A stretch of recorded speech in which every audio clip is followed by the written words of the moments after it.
It all comes down to this. If we get crit, it's game over. Well, I guess there are some good bug types, like Golisopod or Araquanid. Oh, Gen 5, yeah.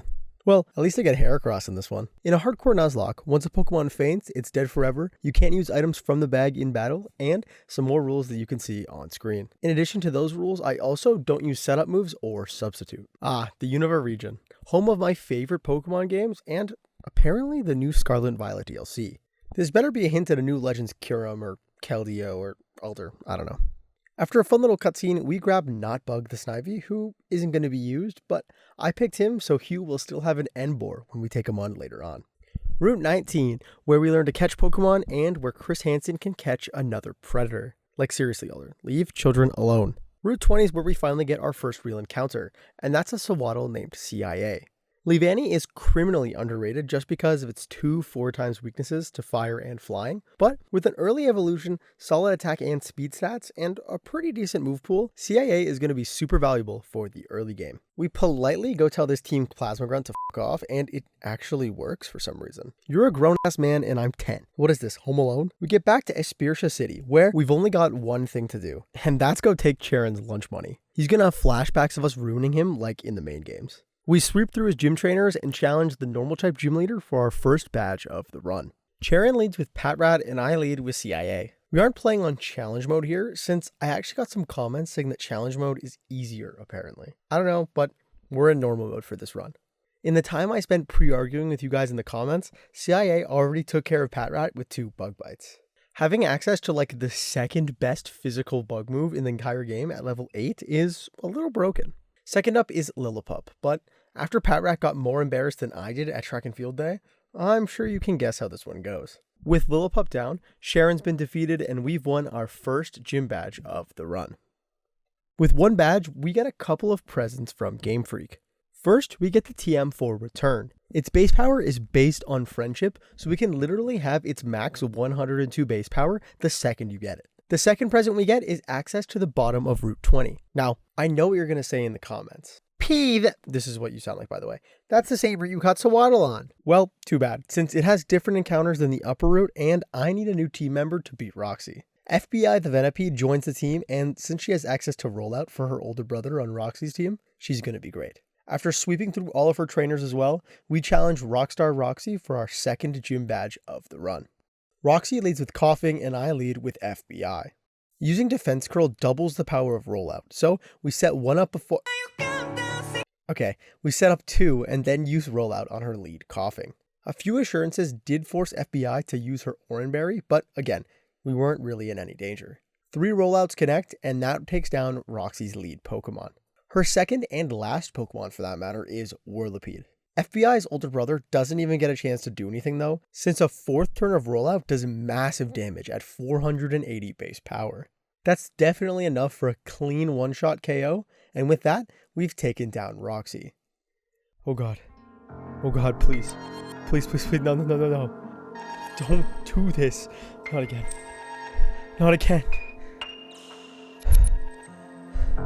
Holy shit. I'm alive. We escaped that cult that we were almost forced into on a boat to Castelia City, home of the 3rd gym. Gym leader Burgh isn't home, but we've got to go find him in the sewers, apparently. This feels like a trap, but it's not. Whatever. Plus, we find some great items down here, like the leftovers and the twisted spoon. With Team Plasma defeated, can you even call it that? Like, I try harder to beat one of you guys in VGC. It's time to make our way to the gym to challenge Burgh. Before we challenge him though, we do get a couple of evolutions. CIA evolves first into a Swadloon and then into a Leavanny just 1 level later, and FBI evolves into a Whirlipede. With some added bulk on the team, we head inside to challenge Burgh for our 3rd gym badge of the run. Burgh leads with Swadloon and I lead with its older brother, CIA. Its part grass typing makes stab bug bite super effective, leaving Burgh lead with a sliver of HP as it retaliates with the struggle bug, lowering CIA's unused special attack stat. That's not a big deal, so after Burgh tries to heal with some potions, CIA can finish off the job with another bug bite. His held leftovers have him at almost full HP as Burgh sends out his second Pokemon, Dwebble. Its part rock typing makes stab Razor Leaf from neutral now, so it does a little less than half on the first turn. In the meantime, Dwebble set up a rock polish to get to +2 speed, meaning it'll now outspeed CIA.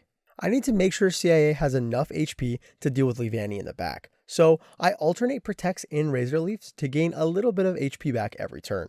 Doing this for 4 turns lets CIA take down Dwebble pretty comfortably while having 36 HP left for Burgh's ace Leavanny when it comes out last. CIA outspeeds and uses Bug Bite, stealing his twin's Citrus Berry. The damage leaves Leavanny in the yellow, and recovery from the berry brings CIA up to 54 HP.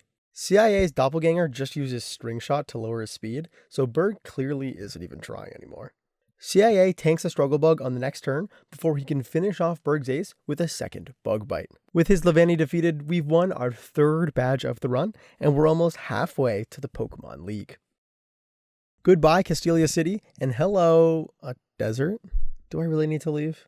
I kind of like all the crimes being committed, it's charming. Route 4 has some great items for us, but first we've got to bring down Chorus. I was a little worried about their steel types, but since Clink and Magnemite are pretty terrible, it went pretty smoothly actually. We stop in this house for some citrus berries and grab the TM for Dig over here, which is going to be super important for the Elisa fight. Before we continue our journey, we need to make one pit stop, the Desert Resort. Here we can find our next encounter, a Dwebble named MI6. Bug and Rock are 2 of the worst types in Pokemon, so combining them isn't great, but the sturdy ability for free swaps is pretty nice actually. Join Avenue, the place where I first realized, wait, I can say anything online? Yeah, I don't even want to talk about the swearing I did when I was 10. Anyways, Nimbasa City. The subway bosses fight me and Lyra in a double battle, but our grass and water types KO Boulder, so it was basically a 2v1. I want to challenge Elisa as soon as possible, but before that, we actually do get a new encounter. In Losthorn Forest, we've got a chance at either Combee or Heracross, and as much as I love honey, I want the punching bug. To guarantee this, we have to use our Repel to manipulate our encounters. Since Combee appears at level 22 and Heracross does at level 24, we can use a Repel with a level 24 MI6 in the front of the party to guarantee only Pokemon at level 24 or higher spawn. So with a little running around, we encounter a Heracross, which we catch and named FSB. He also has the ability Guts, which gives his attacks a 1.5 boost when he's inflicted with a status like Poison or Burn. That's going to be ridiculous later on. You know what else is going to be ridiculous? FBI, since at level 30, she evolves into a Scolipede, who has monster speed and attack stats. With our encounter and evolution out of the way, we can hop on some roller coasters and find Wait, who are you? We can do some runway modeling, and then challenge Elisa and her electric types for our 4th gym badge. Elisa leads with Emolga, and I lead with MI6. I'm hoping it tries to pursuit me here so I can get off a free rock slide, but instead it gets a critical hit Volt Switch, leaving MI6 at 1 HP thanks to Sturdy. Flaffy comes out in Emolga's place and tanks the rock slide for a bit less than half. Obviously, I don't need to sacrifice MI6 here, so I swap into FSB in his debut. He tanks a Volt Switch for pretty light damage as Elisa's ace Zebstrika comes out in Flaffy's place. It tries to hit a pursuit on a switch, but FSB isn't going anywhere, as FSB comes up and connects with a dig that gets a clean one-shot KO on Elisa's ace. Flaffy comes back out second. A dig can bring down the already weakened Flaffy. Last up for Elisa is actually her lead, Emolga. Since it doesn't have a flying move to threaten FSB, we're kind of in a stalemate. I didn't grind FSB's friendship yet, so Return isn't doing anything, as Volt Switches aren't really doing anything either. After a couple of turns, I realize, wait, this doesn't have a flying move, so I swap into CIA to resist a Volt Switch. His friendship is maxed out, so after tanking a light pursuit, one more max power return can finish off Emolga, bringing an end to the battle. With that, we've won our 4th gym badge of the run, the Bolt badge, and the TM for Volt Switch. We've got 4 badges, 4 Pokemon, 4 years left on my parole, and it's time to head towards Driftvale City. We beat up some grunts and win a super scary rotation battle that almost cost me a team member, and then we cross the bridge into the home of the 5th gym. Driftvale continues the trend of having really solid items, so we grab the Expert Belt and the Air Balloon, both super useful in Nuzlocke. One of these sages tried to give us a Zorua, but I already did my Z-only challenge, which you can check out at the top of the screen, so it gets put in the box for the whole game. Gym Leader Clay has some tough Pokemon, so my Grass-type CIA is going to need some more firepower. Well, I guess technically it's Grass power, but you know what I mean. In Nimbasa, you can talk to this guy for 10 red shards, which is conveniently what the move tutor in Driftvale needs in order to teach some great moves. One of them is Seed Bomb, which CIA can learn to bolster our offense. We traverse our way through the gym puzzle and challenge Clay for our 5th Unova League badge. Clay leads with Krokorok and I lead with MI6. Her job is literally just to tank the Intimidate, so I swap immediately into CIA as Krokorok just uses a Torment. That forces us to use different moves every turn, but it doesn't matter since CIA only needs one turn to take down Clay's lead Pokemon. Clay sends out his Ace Excadrill second, which isn't exactly according to plan. I bring in FSB to tank a Slash for around a third. We aren't in crit range here, so after a Metal Claw brings FSB to 40 HP before Berry Recovery, he can bring Excadrill into the red with a super effective Stab Brick Break. Clay's Ace also has a Citrus Berry, so he's not going to waste a turn healing here. He can tank another Slash to 36 HP before finishing off Excadrill with a second super effective Brick Break. Third up and last for Clay is Sand Slash. I swap in a CIA on a Bulldoze that literally does 6 damage, but it does drop his speed. A Crush Claw does some solid damage as Sand Slash actually survives a Seed Bomb, apparently. After a Hyper Potion, another Seed Bomb also doesn't KO, so it wasn't even a range. Is Sand Slash a good Pokemon? Anyways, a Crush Claw on the next turn wouldn't have even killed with a crit, so CIA can finish off Clay's last Pokemon with a final Seed Bomb. With that, CIA has won yet another gym battle for us, this time getting us the Quick Badge for his troubles. Since we kicked Clay's ass so bad, he essentially wants to put us in a Pokemon trainer circus for his own profit. I'm basically Dumbo right now. We go along with it for now, but we aren't ever coming back here. Right after we escape, Team Plasma tries to do something, but they do as good of a job as you do on your math homework. Like, seriously, long division isn't that hard, grow up.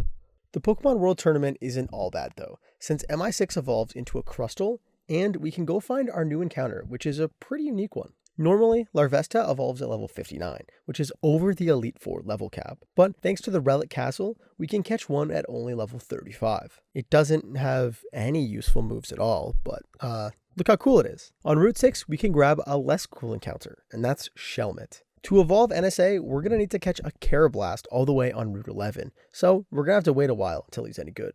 Our encounter lottery isn't even over yet, as we catch a Joltik named KGB in the Chargestone Cave. Having an electric type to help deal with the flying types is really nice. Mistralton City, home of the Master Ball for some reason, and the 6th gym. We can either go meet Juniper or challenge Skyla first, so of course, we're going to fight the gym that's super effective against our main type. Because we're cool like that. KGB evolves into a Galvantula, and after making our way through what's gotta be the biggest health and safety risk of a gym in this entire region, it's time to challenge Skyla and her flying types for our 6th gym badge. Skyla leads with Swoobat, and I lead with MI6. KGB is gonna get to pop off soon, but Attract is really cringe, and MI6 is one of the girls, so I don't have to worry about that. A Heart Stamp does fairly light damage, so she can bring down Skyla's lead Pokemon with a single super effective Rock Slide. Second up is Skarmory. I swap into KGB on a resisted Steel Wing for some light damage. I decide to go for an Electro Web to make sure I'm fast enough for Electro Ball to KO, but it almost KOs and Skarmory uses Agility, so I'm somehow slower than it now and I just would have killed it for being faster last turn. In the biz, we call this over-planning. An Electro Ball on Skyla's healing turn does over half, so after taking another Steel Wing for some more resisted damage, a second one can bring down Skyla's second Pokemon of the battle. Last up for the 6th gym leader is her ace, Swanna. Unfortunately, it is 4 times weak to electric moves, so I don't think this is going to go very well. With that, Skyla is defeated and we've won our 6th Unova League badge and gotten the Acrobatics TM as a little bonus. Once we grab Juniper from the Celestial Tower, we can fly with Skyla to Lentimus Town. Just outside it, we can grab a Skorupi named Asus from the Reversal Mountain. Asus can't evolve in this run since he loses his bug typing, so he's going to be a cheerleader for basically the entire game. Reversal Mountain is nothing special, but it is a little sketchy having Bianca as my partner here. Inside, we do grab a really cool item though, and that's the Toxic Orb. With this, we can poison FSB for whatever fight we need to activate Guts for. Exiting the cave, we arrive in Undella Town. Here, we rematch with Hugh, who now has an Emboar. I don't love that, but with the help of KGB to take down Unfezant, FSB to take down Emboar, and CIA to take down Simipour, we can continue towards Route 13. Apparently, there's a rare Pokemon here, but I don't care. So we're moving on to Lacanoza Town, home of literally nothing. Like, the best item here is a Lumberry. Come on. We have a double battle with Hugh against some Team Plasma members, but it's pretty easy, so I'm just going to move on. Route 12 is our last chance to grab a Combee or a Vespiquen. Since Combee is like 87% male, I don't want to risk just encountering a Combi, since a male would still be a viable encounter in this run. Instead, I waste 30 minutes of my life running into shaking grass hoping for a Vespiquen. It took so long that I didn't want a video of just like me running, so I stopped recording to save space. And since I'm me, I didn't press record until I had already caught it. Yeah, well, BND is on the team. I'm sure I'll never make that mistake ever again. We cross the village bridge, beat up a Nuzlocke, and get to Route 13, where we have a 5% chance to grab a Carablast. I'm sure I'd never, stop recording to save hard drive space. I'd never do that. Listen, I know, it's my bad. Icy is on the team now, but that does come with a little bit of a problem. Shelmet and Carablast had their evolutions changed from trades for each other into level up when they're in the same party. So that means I can only use one of these two evolved Pokemon. I decide to level up NSA since I use a Scavalier in my E-only run, and a Selgor needs some love. So Icy is going to be a cheerleader for the rest of the fight too. Our 7th gym battle is against Drayden and his Dragon types. We have literally no access to Ice or Dragon moves here, so we gotta figure something out. Enter FSB the Heracross. With help from the Toxic Orb, FSB can be pre-poisoned going into this fight. We battle our way through Drayden's gauntlet and challenge the man himself for our 7th gym badge. Drayden leads with Druddigon and I lead with FSB. So we've got base power 120 close combat, plus stab which is 1.5 times and another 1.5 times from guts. That's a 270 base power move off of 125 base attack. That math equals one really dead Druddigon. FSB's defenses do get dropped from close combat, but it's really not a big deal. Second up is Flygon.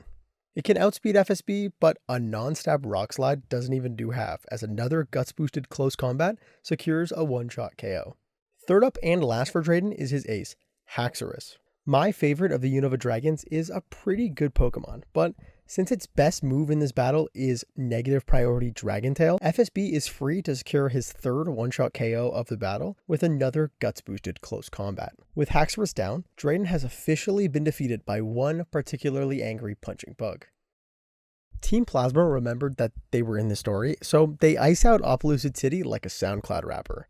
It's not really important enough for me to waste time on, so we're gonna move on. We visit the Marine Tube Aquarium and see a Wailord, which is pretty awesome. Grab the Facade TM, and arrive in Humalao City. Marlin pops out of the sea and agrees to stay on land until we beat his ass. So that's pretty nice of him. We hop across lily pads and challenge Marlin and his water types for our final Unova League badge. Marlin leads with Caracosta and I lead with CIA. Caracosta has Sturdy, so CIA can't just one-shot Marlin's lead here. An X-Scissor does around a third as Caracosta uses a Shell Smash. After some quick calcs, CIA should still outspeed here. A 4 times super effective Leaf Blade finishes off Caracosta, leaving Marlin with 2 Pokemon left. The first of those is Wailord, who's out second. A Leaf Blade can also secure the KO. Marlin's last Pokemon is his ace, Jellicent. It's not fast enough to outspeed CIA, so on the first turn, a super effective Stab Leaf Blade from CIA can finish off Jellicent. CIA completed the sweep and won us our 8th gym badge of the run. Everything is looking up for us. All we've got to do is get through Victory Road and get to the Elite Four. Fine, Team Plasma. We're going to need some backup though, so I do grab IRS the Shuckle, who, fun fact, produces juice inside its body that people drink. I know. Keep imagining that. We've got 2 fights to deal with before we can move the on. Colress and Ghetsis. Let's start with the former. Steel types aren't awesome for us, but now that the level cap is 58, Interpol can finally participate on the team, right? Wait, the only fire move she learns until level 60 is Ember? I guess we'll need a new plan. Colress leads with Magneton and I lead with MI6. A Thunder Wave paralyzes MI6 before she goes underground for the first turn of Dig. When she comes up, Magneton has already missed the Flash Cannon and our Dig brings Colress's lead into the red. We repeat these first turns after Colress heals, but I'll fast forward through that. At that HP, I'm assuming a quick X-Scissor will finish the job, but a Flash Cannon brings MI6 to sturdy as she stays fully paralyzed. So we've gone from easy knockout to really awkward position. I swap into KGB, who tanks a Tri-Attack for less than half and thankfully doesn't get statused. An Electro Ball doesn't have the base power to secure the KO I'm looking for here, so KGB just also gets paralyzed. This is slowly looking worse and worse, kind of like me after my 20th birthday. KGB can tank another Tri-Attack before finally finishing off Colress's lead Pokemon with a Volt Switch. I bring in FSB in his place as Colress sends out his second Magnezone. A Guts boosted Facade does over half as a Flash Cannon does the same back after poison damage. A Close Combat finishes off the second Pokemon of the battle pretty quickly after that. Third up for Colress is Beheeyem. This freak is going to destroy FSB if he stays in here, so I swap into CIA on a Psychic for less than half. From here, a super effective Stab X-Scissor secures the first easy KO of the battle. Fourth is Metang. An X-Scissor does over half as Agility gives Metang a +2 speed boost, so now it's going to outspeed me. Nothing on my team can do solid enough damage and outspeed, so it's all on CIA here. Colress's last Pokemon is their ace, Klinklang. I swap into Interpol as she dodges the Gear Grind on the switch-in. Pretty solid debut dodge there. I picked up the TM for Fire Blast in Lacanosa Town, so Interpol has some decent power, albeit really inaccurate power. Thankfully, the Nuzlocke gods spare me today, as Interpol's first Fire Blast connects for the clean one-shot KO. I'm sure the next one won't be this tough. This back-to-back fight is brutal. Cheran Black is really annoying, but what's more annoying is actually the heal in between, getting rid of FSB's Guts boost in the process. Let's do it. Cheran Black attacks us, and I lead with KGB. This is mostly for the Ghetsis fight, so I swap out into FSB right away. He tanks a Dragon Breath on the swap for like a third. Cheran charges a 2-turn Free Shock, so FSB gets the KO with a Close Combat. Not too bad, but we haven't even started yet. We immediately get thrown into the Ghetsis fight as he leads with Kofagrigus and I lead with KGB again. I Volt Switch for the chip damage and go into FSB right away. Ghetsis loves to Toxic Stall with this Kofagrigus, so I abuse that to get FSB poisoned for a Guts boost. With the Volt Switch chip, a super effective Shadow Claw is guaranteed to get the KO on Ghetsis' lead Pokemon. Second up is the monster with no weaknesses, Electros. I swap back into KGB on a neutral Acrobatics that still does over half, which was a little risky in hindsight. We need some chip again, so KGB Volt switches out and I bring in MI6 on a neutral Flamethrower for about a third. That burns me. Well, there goes that plan. I risk another crit for some more chip as a Thunderbolt brings MI6 down to just 9 HP after burn damage. I swap back into FSB on a Thunderbolt, which does solid damage for it being neutral. From here, a Guts boosted Facade can bring down FSB's second KO of the battle. Third up is Hydreigon. FSB can take this down too, but he can't outspeed it without some help. I swap into FBI on a Dragon Rush that leaves her at 11 HP. That was a little risky, but it was on purpose. FBI is here to make a sacrifice to help the team win this battle. She hits a Rock Tomb that she learned via TM, and it connects to lower Hydreigon's speed by 1 stage. Hydreigon actually misses a Dragon Rush on the next turn, but FBI goes down at the hands of Ghetsis. FBI's sacrifice really does give us a fighting chance to win this battle. Now that he can outspeed, a super effective Close Combat can bring down one of Univa's mightiest dragons. Fourth up is Seismitoad. Its 4 times weakness to grass makes it a great candidate for some CIA investigations. A Muddy Water does basically nothing on the swap, leaving CIA in the perfect position to hit a Leaf Blade on the next turn for an easy KO. Fifth up is Drapion, which is out of CIA's pay grade. I bring in BND on a resisted X-Scissor for light damage. BND should win this 1v1 fairly cleanly. A Night Slash from Drapion does pretty light damage as an Air Slash in return does around a third. Unfortunately for our German espionage division, Drapion's sniper ability claims another victim, as a 3 times damage critical hit Night Slash brings down BND. I bring in FSB to finish the job. A Poison Fang does light damage as a Guts boosted Facade brings down Ghetsis' 5th Pokemon of the battle. The final Pokemon of this brutal battle is Toxicroak. Thankfully, this thing isn't super fast or bulky, so a Facade can get a clean one-shot KO on it, ending the battle against Ghetsis, finally dissolving Team Plasma, and ensuring our fallen team members didn't die in vain. I'm sure I won't lose any more Pokemon before we challenge the Elite Four though. There's really nothing left to Listen, I had no choice. That Emboar is a demon. This was literally my only play. FSB cleaned up the rest, but sorry NSA. With our final battle with Hugh over, we've arrived at the Pokemon League, and we've got 5 battles standing between us and completing this run. Our options for team members are a little slim after these last few battles, but we should be fine. Is this going to be enough to become champion? Honestly, probably not, but I'm nothing if not creative. Our first Elite Four battle is against Dark-type Master Grimsley. I lead with MI6 and he leads with Liepard.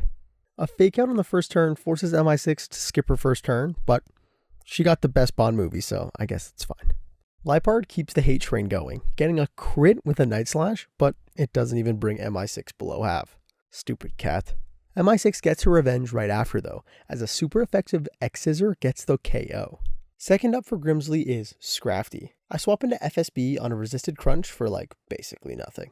I think the poison damage might have actually done more. FSB outspeeds on the next turn and secures the KO with a super effective close combat. Third up is Grimsley's ace, Bisharp. With the punching bug on my side, I can just mindlessly press close combat for an easy 4x super effective KO.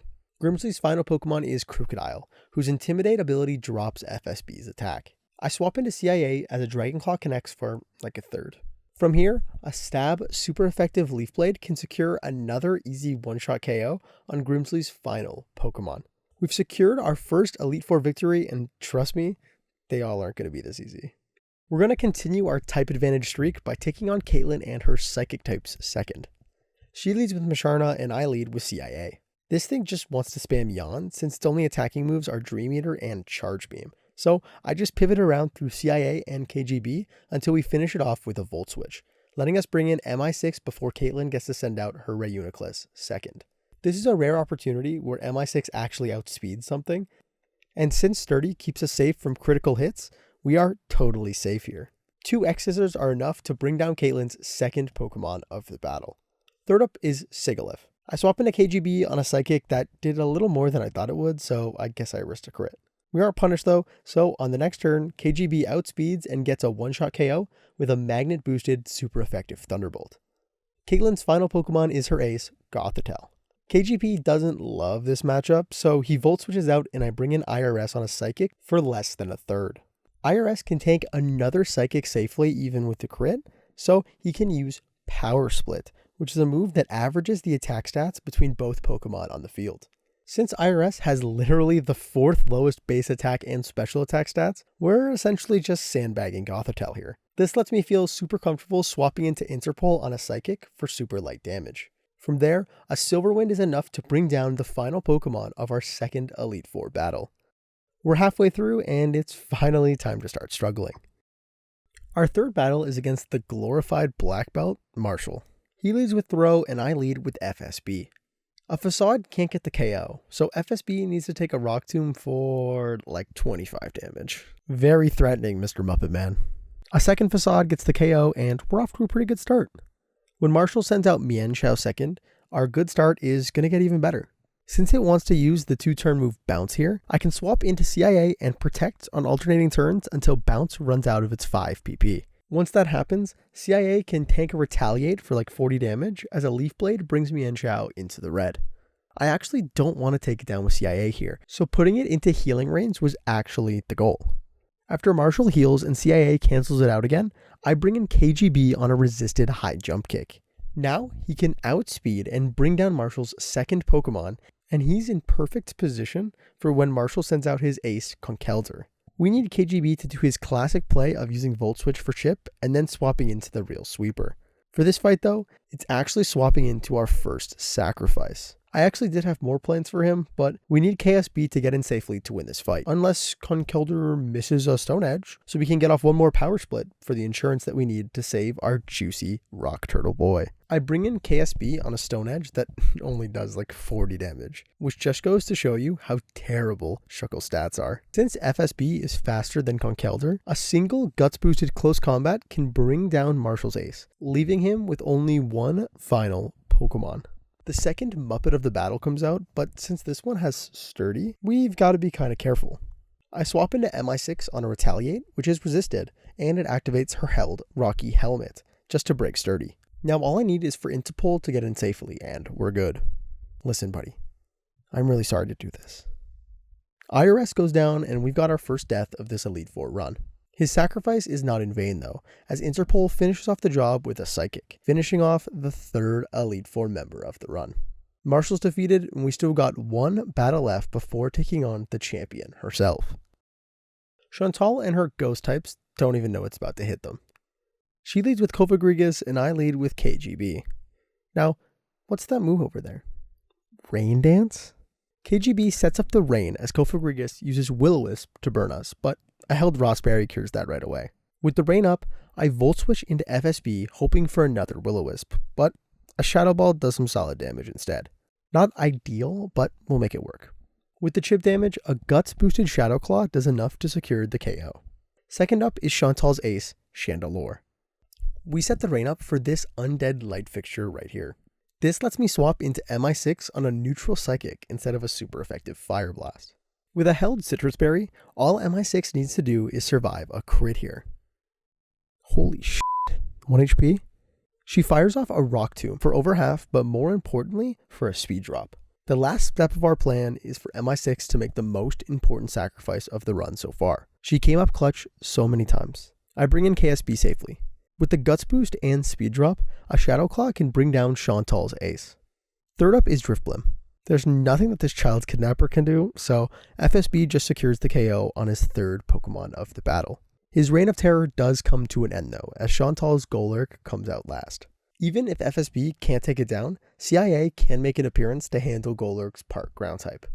CIA swaps in on a resisted Earthquake for less than 20 damage, and then fires off a super effective Leaf Blade for the one-shot KO.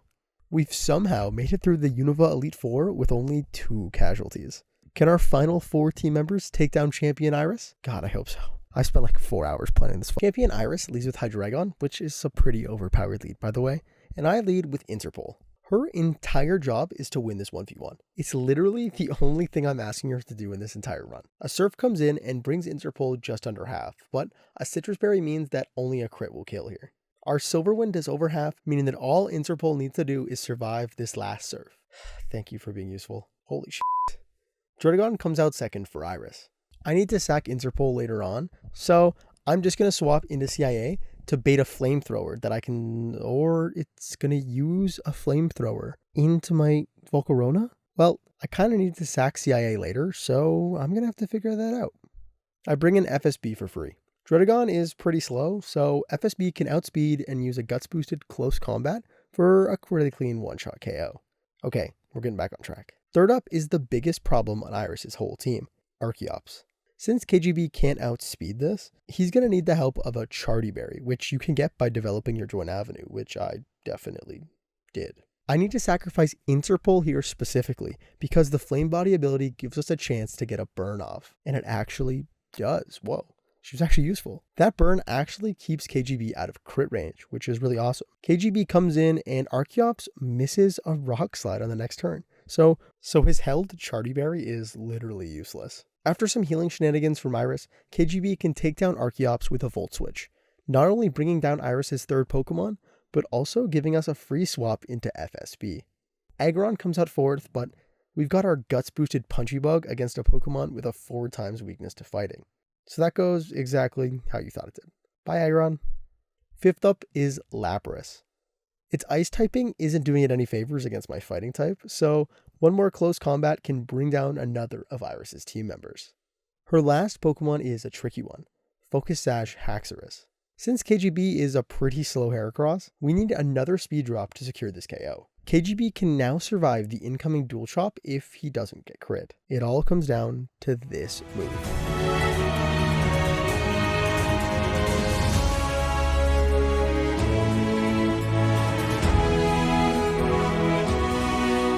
And KGB holds. An Electroweb connects for the speed drop, and now KGB needs to make one more sacrifice. A final X-Scissor brings down our Russian Secret Service, and we're left only with KSB. That's more than enough thanks to KGB's sacrifice. Our Punching Bug comes in for one last time to use one final Guts boosted stab close combat to secure the KO on the ace of the Unova champion, or should I say the former Unova champion. With that, we've officially become the champion and successfully completed a Pokemon Black 2 Hardcore Nuzlocke using only bug types. Thanks guys so much for watching this one. This was my first monotype run I've done actually since my first video almost a year ago. So it was a nice change of pace. If you like the monologue and you want to see more, let me know in the comments. Or if you hated it, let me know in the comments. But please guys, like the video. My landlord said he's going to evict me if I don't get 1K likes on my next video. So please don't put me out on the streets, guys. With that being said, guys, I've been PomminPs, or just P for short, and I'll see you next time.